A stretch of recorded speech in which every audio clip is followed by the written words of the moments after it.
بسم اللہ الرحمن الرحیم۔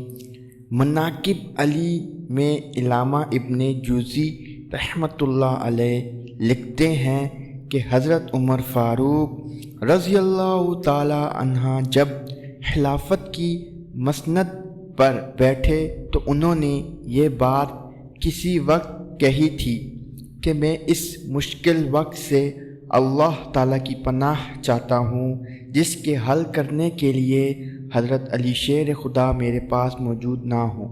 اس کے جواب میں علامہ صاحب خود ہی لکھتے ہیں کہ ایک دفعہ قیصر روم نے چند سوالات لکھ کر مسلمانوں کے خلیفہ حضرت عمر فاروق رضی اللہ تعالیٰ عنہ کے پاس بھیجا۔ سوالات ایسے تھے کہ جن کا جواب روم میں بھی کسی کے پاس نہ تھا۔ ان سوالات کا مقصد مسلمانوں کو شرمندہ کرنا، مسلمان اپنے دین سے منتفر ہو جائیں۔ چنانچہ مسجد نبوی میں عظیم صحابیوں کی محفل جمی ہوئی تھی۔ قیصر روم کا قاصد آیا اور خط پڑھنا شروع کیا۔ خط کی تحریر کچھ یوں تھی کہ بادشاہ روم نے لکھا تھا کہ یہ خط ہے بادشاہ روم قیصر بنی علی سفر کا وقت کہ خلیفہ حضرت عمر کی طرف میں کہ میں نے جو سوال لکھے ہیں مجھے ان سب کے جوابات بتا دیجیے۔ نمبر 1، وہ کون سی چیز ہے اللہ جس کو اللہ تعالیٰ نے تخلیق نہیں کیا۔ نمبر 2، وہ کون سی چیز ہے جو اللہ کے علم میں نہیں۔ نمبر 3، وہ کون سی چیز ہے جو اللہ تعالیٰ کے پاس نہیں۔ نمبر 4، وہ کون سی چیز ہے جس کے سب بال ہی بال۔ نمبر 5، وہ کون سی چیز ہے جس کا صرف منہ ہی منہ ہے۔ نمبر 6، وہ کون سی چیز ہے جس کے صرف پاؤں ہی پاؤں ہیں۔ نمبر 7، وہ کون سی چیز ہے جس کی صرف آنکھیں ہی آنکھیں ہیں۔ نمبر 8، وہ کون سا بندہ ہے جس کا خاندان نہیں ہے۔ نمبر 9، وہ کون سی چیز ہے جو شکم مادر میں نہیں رہی۔ نمبر 10، وہ کون سی بے جان چیز ہے جو سانس لے سکتی ہے۔ نمبر 11، ناقوس کی آواز کا معنی کیا ہے۔ نمبر 12، وہ کون سی چیز ہے جس نے ایک مرتبہ پرواز کیا۔ نمبر 13، وہ کون سی چیز ہے جس پر صرف ایک بار سورج چمکا۔ نمبر 14، وہ کون سا درخت ہے جس کے سائے کو تیز رفتار سوار 100 سال دوڑ کر بھی عبور نہیں کر سکتا۔ نمبر 15، وہ کون سا درخت ہے جو دھوپ اور پانی کا محتاج نہیں، دنیا میں اس کی مثال کیا ہے۔ نمبر 16، جنت کے برتن جن میں مختلف قسم کے کھانے ہوتے ہیں، جنتی لوگ ایک دوسرے سے ملتے ہیں، دنیا میں اس کی مثال کس طرح کی ہے۔ نمبر 17، جن کے سیب سے حوریں برآمد ہوں گی لیکن ان میں ذرا بر کمی بھی واقع نہیں ہوگی، دنیا میں اس کی مثال کیا ہے۔ نمبر 18، دنیا میں موجود شے کون سے ہیں کہ دنیا میں لوگوں کے آخرت کے لیے ایک شخص کے لیے ہوگی۔ نمبر 19، جنت کی چابیاں کیا ہیں۔ حضرت عمر رضی اللہ تعالی عنہ نے خط پڑھتے ہی فرمایا کہ اس کا جواب تو صرف برادر رسول باب اعلم حضرت علی دے سکتے ہیں۔ چنانچہ خط ان کی طرف بڑھا دیا گیا۔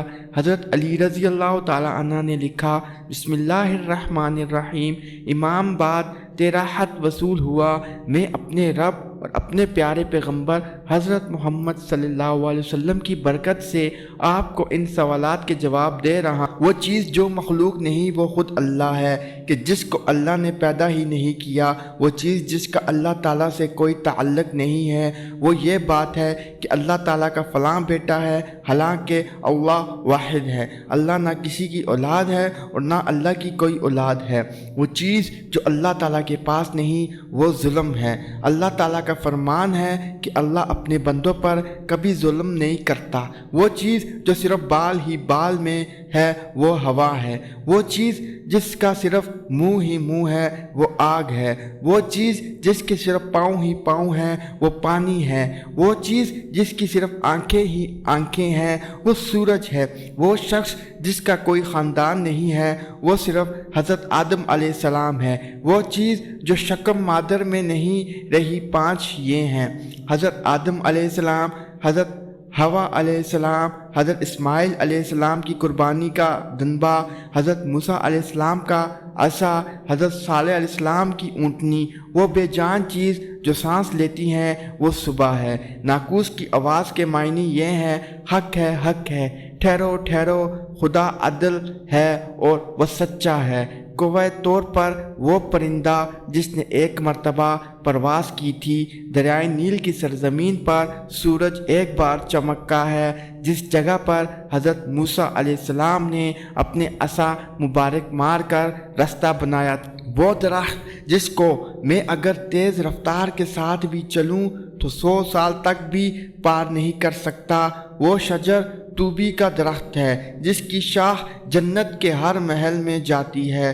دنیا میں اس کی مثال سورج ہے کہ جس کی گردن ہر گھر میں پہنچتی ہے اور تمام زمین اس کی روشنی سے روشن ہو جاتی ہیں۔ وہ درخت جو پانی کے بغیر اگایا تھا، وہ درخت ہے جو حضرت یونس علیہ السلام کے لیے اگایا گیا تھا۔ اللہ تعالیٰ نے ارشاد فرمایا، ہم نے اپنے پیارے حبیب کے لیے کدو کی بیل اگائی، جنت کے برتن میں بے شمار قسم کے انعامات ہوں گے، وہ ایک دوسرے سے الگ الگ ہوں گے۔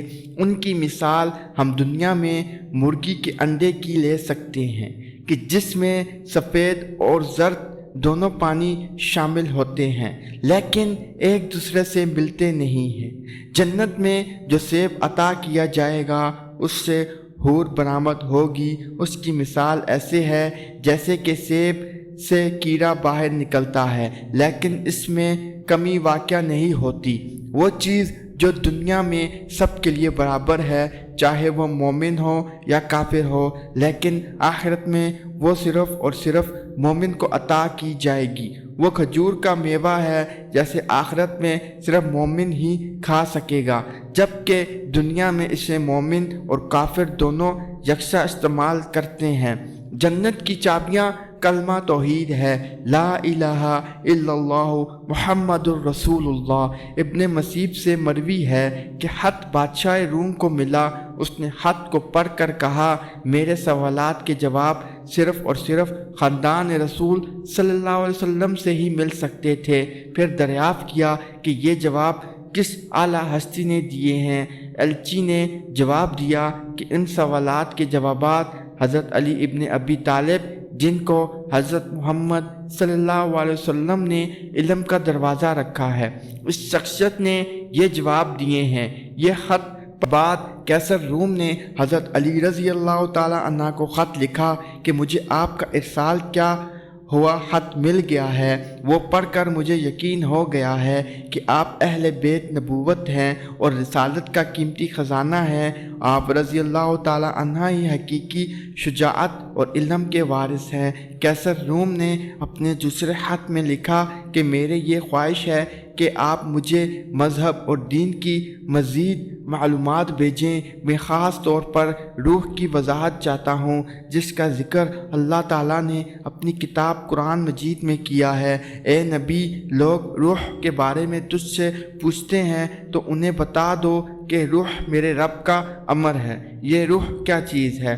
حضرت علی رضی اللہ تعالیٰ عنہ نے جواباً خط میں یہ لکھا کہ اماں بعد روح ایک نورانی نقطہ ہے اور ایک غیر مرئی مخلوق ہے جس کو اللہ نے اپنی قدرت کاملہ سے پیدا فرمایا ہے اور اپنے خاص خزانہ سے نکال کر اپنی ملکیت میں رکھا ہوا ہے، اور یہی روح ہی اصل میں ہر چیز کا سبب زندگی ہے، اور ہر ذی روح جاندار کے پاس ایک وقت مقرر تک امانت ہے۔ جب اس کی مدت مکمل ہوتی ہے تو اللہ تعالیٰ اسے واپس اپنے پاس بلا لیتا ہے۔ شکریہ۔